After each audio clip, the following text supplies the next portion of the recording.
Hello hi ನಮಸ್ಕಾರ, ಎಲ್ಲರೂ ಹೇಗಿದ್ದೀರಾ? ನಾನು ನಿಮ್ಮ Yashu Gowda. Welcome back to my YouTube channel. ಇವತ್ತು ನಾನು ಬಿಸಿ ಬಿಸಿಯಾಗಿ ಚಿಕನ್ ದೊಣ್ಣೆ ಬಿರಿಯಾನಿ ಆ್ಯಂಡ್ ಚಿಕನ್ ಕಬಾಬ್ ಮಾಡ್ತಾಯಿದ್ದೀನಿ. ಇದು ಒಂದು 10 to 15 ಮಿನಿಟ್ಸಲ್ಲಿ ಮಾಡಿಬಿಡ್ಬೋದು. ನಿಜವಾಗ್ಲೂ ತುಂಬ ಟೇಸ್ಟಿಯಾಗಿರುತ್ತೆ. ನೀವು ಕೂಡ ಮಿಸ್ ಮಾಡದೆ ಟ್ರೈ ಮಾಡಿ ನೋಡಿ. ನೋಡೋಕ್ಕೆ ಎಷ್ಟು ಚೆನ್ನಾಗಿ ಕಾಣ್ತಾ ಇದೆ ಅಂತ, ತಿನ್ನೋಕ್ಕಂತೂ ಸಖತ್ ಟೇಸ್ಟಿಯಾಗಿತ್ತು. ಇವಾಗ ಫಸ್ಟು ನಾನು ಕಬಾಬಿಗೆ ರೆಡಿ ಮಾಡ್ಕೋತಾ ಇದ್ದೀನಿ. ಕಬಾಬ್ ಕಲ್ಸೋಕ್ಕೆ ಫಸ್ಟು ನಾನು ಒಂದು ಜಾರ್ಗೆ ಹಸಿಮೆಣ್ಸಿನ್ಕಾಯಿ, ಕೊತ್ತಂಬರಿ ಸೊಪ್ಪು, ಕರಿಬೇವು, ಪುದೀನ ಇದಿಷ್ಟನ್ನು ಸ್ವಲ್ಪ ನೀರು ಹಾಕ್ಕೊಂಡು ಒಂದು ಚಟ್ನಿ ಥರ ಪೇಸ್ಟ್ ಮಾಡ್ಕೋತೀನಿ. ಆ್ಯಂಡ್ ಕಬಾಬ್ ಪೌಡರ್ ಕಲ್ಸೋಕ್ಕೆ ಇಲ್ಲಿ ನಾನು ಕಬಾಬ್ ಪೌಡರ್ ಹಾಕ್ಕೊಂಡು ಸ್ವಲ್ಪ ಉಪ್ಪು, ಸ್ವಲ್ಪ ಅರಿಶಿನ ಪೌಡರು ಆ್ಯಂಡ್ ಮೊಟ್ಟೆ ಆ್ಯಂಡ್ ಶುಂಠಿ ಬೆಳ್ಳುಳ್ಳಿ ಪೇಸ್ಟು, ಆಮೇಲೆ ಸ್ವಲ್ಪ ಕಾರ್ನ್ಫ್ಲೋರು ಇಷ್ಟನ್ನು ಹಾಕ್ಕೊಂಡು ಚೆನ್ನಾಗಿ ಮಿಕ್ಸ್ ಮಾಡ್ಕೊಳ್ಳಿ. ಆಮೇಲೆ ಇಲ್ಲಿ ಚಿಲ್ಲಿ ಪೌಡರು ನಿಮ್ಮ ಇಷ್ಟ, ಯಾಕಂದರೆ ಕಬಾಬ್ ಪೌಡರಲ್ಲಿ ಚಿಲ್ಲಿ ಪೌಡರ್ ಇರುತ್ತೆ. ಬಟ್ ಚಿಲ್ಲಿ ಪೌಡರ್ ಇನ್ನೊಂದು ಸ್ವಲ್ಪ ಬೇಕು, ಖಾರವಾಗಬೇಕು ಅನ್ನೋರು ಚಿಲ್ಲಿ ಪೌಡರ್ನ ಕೂಡ ಆ್ಯಡ್ ಮಾಡ್ಕೋಬೋದು. ನಾನಿಲ್ಲಿ ಸ್ವಲ್ಪ ಚಿಲ್ಲಿ ಪೌಡರ್ ಹಾಕ್ಕೊಂಡು ಆಮೇಲೆ ಚಿಕನ್ ಹಾಕ್ಕೊಂಡು ಚೆನ್ನಾಗಿ ಮಿಕ್ಸ್ ಮಾಡ್ಕೊತೀನಿ. ಇಲ್ಲಿ ಮೇನ್ ಏನು ಅಂದರೆ ಒಂದು ಸ್ವಲ್ಪನೂ ಕೂಡ ನೀರನ್ನ ಆ್ಯಡ್ ಮಾಡಬಾರ್ದು. ಆ್ಯಂಡ್ ಈ ಪೇಸ್ಟು ರೆಡಿ ಮಾಡ್ಕೊಂಡಿದ್ನಲ್ಲ, ಆ ಪೇಸ್ಟನ್ನು ಕೂಡ ಆ್ಯಡ್ ಮಾಡ್ಕೊಳ್ಳಿ.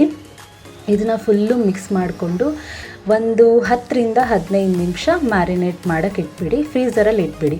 ನೆಕ್ಸ್ಟ್ ಬಿರಿಯಾನಿಗೆ ಇಲ್ಲಿ ನಾನು 1 ಈರುಳ್ಳಿ, 1 ಟೊಮೆಟೊ, ಆಮೇಲೆ ಪುದೀನ, ಕರಿಬೇವು, ಹಸಿಮೆಣ್ಸಿನ್ಕಾಯಿ, ಕೊತ್ತಂಬರಿ ಸೊಪ್ಪು ಇಷ್ಟನ್ನು ಕೂಡ ರೆಡಿ ಮಾಡ್ಕೊಂಡಿದ್ದೀನಿ. ಇಲ್ಲಿ ನಾನು 2 ಹಸಿಮೆಣ್ಸಿನ್ಕಾಯಿ ತೊಗೊಂಡಿದ್ದೀನಿ. ಆ್ಯಂಡ್ ಫಸ್ಟ್ ಇದನ್ನು ನಾರ್ಮಲಾಗಿ ಕಬಾಬಿಗೆ ಪೇಸ್ಟ್ ಮಾಡಿಕೊಂಡೆ ಗೊತ್ತಾ, ಅದೇ ಥರ ಇಲ್ಲಿ ಸ್ವಲ್ಪ ನೀರು ಜಾಸ್ತಿ ಹಾಕ್ಕೊಂಡೆ, ಬಿರಿಯಾನಿಗೆ ಅಲ್ವಾ, ನೀರು ಹಾಕ್ಕೊಂಡೆ ಪೇಸ್ಟ್ ಮಾಡಿಕೊಂಡೆ.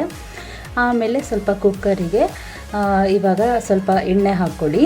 ಎಣ್ಣೆ ಹಾಕ್ಕೊಂಬಿಟ್ಟು ಮಸಾಲೆ ಐಟಮ್ಸ್ ಆ್ಯಸ್ ಯೂಶ್ವಲ್ ಪಲಾವ್ ಎಲೆ, ಚಕ್ಕೆ, ಲವಂಗ ಇದನ್ನೆಲ್ಲನೂ ಹಾಕ್ಕೊಂಡು ನೆಕ್ಸ್ಟು ಸ್ವಲ್ಪ ಈರುಳ್ಳಿ ಹಾಕ್ಕೊಂಡು ಚೆನ್ನಾಗಿ ಫ್ರೈ ಮಾಡ್ಕೊಳ್ಳಿ. ಅದಾದಮೇಲೆ ಸ್ವಲ್ಪ ಶುಂಠಿ ಬೆಳ್ಳುಳ್ಳಿ ಪೇಸ್ಟ್ ಹಾಕ್ಕೊಂಡು ಚೆನ್ನಾಗಿ ಫ್ರೈ ಮಾಡ್ಕೊಳ್ಳಿ. ನೆಕ್ಸ್ಟು ಟೊಮೆಟೊ ಹಾಕ್ಕೊಂಡು ಚೆನ್ನಾಗಿ ಮಿಕ್ಸ್ ಮಾಡ್ಕೊಳ್ಳಿ. ಇಲ್ಲಿ ನಾನು ಒಂದೇ 1 ಟೊಮೆಟೊ, ಯಾಕಂದರೆ ಇಲ್ಲಿ ನಾನು 3/4 kg ಚಿಕನಲ್ಲಿ 1/4 kg ಬಿರಿಯಾನಿ ಮಾಡ್ತಾಯಿದ್ದೀನಿ, ಇನ್ನೊಂದು ಅರ್ಧ kg ಕಬಾಬ್ ಮಾಡ್ತಿದ್ದೀನಿ. ಸೊ ಇದು 1/4 kgಗೆ ಇಷ್ಟು ನಾನು ತೊಗೊಂಡಿದ್ದೀನಿ. 1 ಈರುಳ್ಳಿ, 1 ಟೊಮೆಟೊ ಅಷ್ಟೇ. ಅದಾದಮೇಲೆ ರುಚಿಗೆ ತಕ್ಕಷ್ಟು ಉಪ್ಪು, ಸ್ವಲ್ಪ ಅರಿಶಿನ ಪುಡಿ, ಆಮೇಲೆ ಗ್ರೀನ್ ಪೇಸ್ಟ್ ಮಾಡಿ ಇಟ್ಕೊಂಡಿದ್ನಲ್ವ, ಆ ಗ್ರೀನ್ ಪೇಸ್ಟ್ನ ಹಾಕ್ಕೊಂಡು ಚೆನ್ನಾಗಿ ಮಿಕ್ಸ್ ಮಾಡ್ಕೊಳ್ಳಿ. ಒಂದು ಸ್ವಲ್ಪ ಹಸಿ ವಾಸನೆ ಹೋಗೋವರೆಗೂ ಸ್ವಲ್ಪ ಕುದಿಸ್ಕೊಳ್ಳಿ. ಅದಾದಮೇಲೆ ಒಂದು ಸ್ವಲ್ಪ ಚಿಲ್ಲಿ ಪೌಡರ್ ಹಾಕ್ಕೊಳ್ಳಿ. ಅದಾದಮೇಲೆ ಇಲ್ಲಿ ನಾನು ಜೀರಾ ರೈಸ್ನ ಚೆನ್ನಾಗಿ ವಾಶ್ ಮಾಡಿಬಿಟ್ಟು ಒಂದು 5 ನಿಮಿಷ ನೆನೆಸಿಟ್ಕೊಂಡಿದ್ದೆ. ಅದನ್ನು 1 ಪಾವ್ ಅಕ್ಕಿನ ಹಾಕಿದೆ. 1 ಪಾವ್ ಅಕ್ಕಿಗೆ ಇಲ್ಲಿ ನಾನು 1 ಗ್ಲಾಸ್ ನೀರು ಹಾಕ್ತಿದ್ದೀನಿ. ಬಿಕಾಸ್ ಜೀರಾ ರೈಸು ಮೆತ್ತಗೆ ಆಗಿಬಿಡುತ್ತೆ ಬೇಗ, ಅದಕ್ಕೋಸ್ಕರ ಬಿಡಿಯಾಗಿ ಆಗಬೇಕಂದ್ರೆ ಸ್ವಲ್ಪ ಕಮ್ಮಿ ನೀರು ಹಾಕ್ಕೊಂಡು ಒಂದು ಸ್ವಲ್ಪ ಕುದಿ ಬಂದಮೇಲೆ 1-2 ವಿಷಿಲು ಹೊಡಿಸ್ಕೊಳ್ಳಿ. ಅದಾದಮೇಲೆ ಇವಾಗ ನಾನು ಮ್ಯಾರಿನೇಟ್ ಮಾಡಿ ಇಟ್ಕೊಂಡಿದ್ವಲ್ಲ ಕಬಾಬು, ಅದನ್ನು ಒಂದೊಂದೇ ಬಿಟ್ಕೊಂಡು ಚೆನ್ನಾಗಿ ಫ್ರೈ ಮಾಡ್ಕೊಳ್ಳಿ. ನಿಜವಾಗ್ಲೂ ಈ ಕಬಾಬು ತುಂಬ ಟೇಸ್ಟಿಯಾಗಿ ಬರುತ್ತೆ. ಇದು ಬಂದು ನನಗೆ ನನ್ನ ಹಸ್ಬೆಂಡ್ ಹೇಳ್ಕೊಟ್ಟಿದ್ದು, ನಾನು ಲಾಸ್ಟ್ ವಿಡಿಯೋದಲ್ಲೂ ಕೂಡ ಹಾಕಿದ್ದೀನಿ. ನಿಜವಾಗ್ಲೂ ಸಖತ್ತಾಗಿ ಬರುತ್ತೆ. ನೀವು ಕೂಡ ಮಿಸ್ ಮಾಡದೆ ಈ ಕಬಾಬ್ನ ಟ್ರೈ ಮಾಡಲೇಬೇಕು. ಬಿರಿಯಾನಿನೂ ಕೂಡ ಟ್ರೈ ಮಾಡಬೇಕು.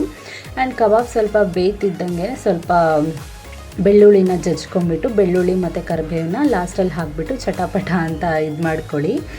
ಸೊ ಅದಾದಮೇಲೆ ಇವಾಗ ನೋಡಿ ಬಿರಿಯಾನಿ ನೋಡಿ ಎಷ್ಟು ಚೆನ್ನಾಗಿದೆ ಅಂತ. ನಿಜವಾಗ್ಲೂ ತುಂಬ ಚೆನ್ನಾಗಿತ್ತು. ಹೋಟೆಲ್ ಸ್ಟೈಲಲ್ಲೇ ಇತ್ತು, ದೊಣ್ಣೆ ಬಿರಿಯಾನಿ ಥರನೇ ಇತ್ತು.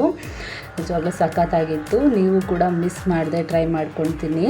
ಯಾರ್ಯಾರು ಬಿರಿಯಾನಿ ಇಷ್ಟಪಡಲ್ಲ, ಕೆಲವರು ಎಲ್ಲರೂ ಇಷ್ಟಪಡ್ತಾರೆ ಇವಾಗ ಆಲ್ರೌಂಡು. ಕೆಲವರು ಇಷ್ಟಪಡ್ದಲ್ಲೇ ಇರೋರು, ನಾರ್ಮಲ್ ಬಿರಿಯಾನಿ ಇಷ್ಟಪಡ್ದಲ್ಲೇ ಇರೋರು ಬೇಗ ಟೈಮಲ್ಲಿ ದೊಣ್ಣೆ ಬಿರಿಯಾನಿ ಹಾಕಬೇಕು, ದೊಣ್ಣೆ ಬಿರಿಯಾನಿ ತಿನ್ನಬೇಕು ಅಂತ ಅಂದ್ಕೊಳ್ಳೋರು ಇದನ್ನು ಮಿಸ್ ಮಾಡದೆ ಟ್ರೈ ಮಾಡಿ. ನಿಜವಾಗ್ಲೂ ತುಂಬ ರುಚಿಯಾಗಿತ್ತು. ನೀವು ಕೂಡ ಟ್ರೈ ಮಾಡಿ. ವಿಡಿಯೋ ಇಷ್ಟ ಆಗಿದ್ದರೆ ಲೈಕ್ ಮಾಡಿ, ಶೇರ್ ಮಾಡಿ, ಕಮೆಂಟ್ ಮಾಡಿ, ಸಬ್ಸ್ಕ್ರೈಬ್ ಮಾಡ್ಕೊಳ್ಳಿ. ಹೀಗೆ ನನಗೆ ಸಪೋರ್ಟ್ ಮಾಡಿ. Thank you so much guys.